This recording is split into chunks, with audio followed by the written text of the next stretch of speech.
is exactly right. And I think affirmatively Trump and Bondi have will not do those things. Right. Who will not push back. Right. Bondi and Blanche. I mean, Bondi herself has managed to really very quickly, I think, change the public perception and profile of the Attorney General. She is fully Trump's proxy. She reports to him, he directs her on the things that he cares about, and she follows through. This is not what we used to see at the Justice Department, even in the first Trump. So on that point, and it's very, very important because you both kind of speak to what we see happening externally and the processes, as Alicia referenced, what we have to go through, what we've seen them go through, right, time after time. But there is an internal problem that's being created at the same time.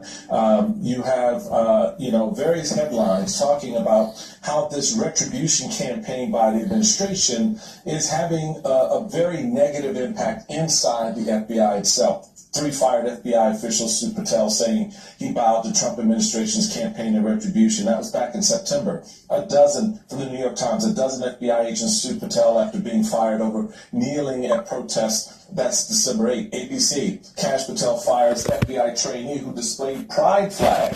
That was back in October. So the culture inside the building, you're both familiar with FBI, DOJ. Both of those institutions have been in the crosshairs of Patel, Bondi, and Trump.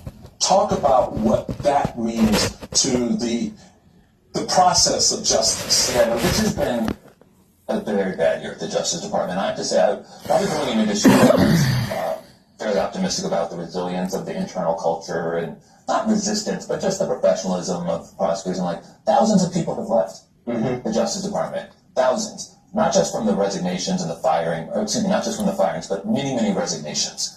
I have been surprised, the worst way possible at how efficiently they have degraded the culture of professionalism, both at the FBI and the Justice Department. And these bills are going to come due, let me assure you. Right. The decision to reallocate so many resources to immigration rather than other crimes is going to mean we're seeing more white-collar crime. That's going to become more prominent, no doubt. Crypto crimes, all of that stuff.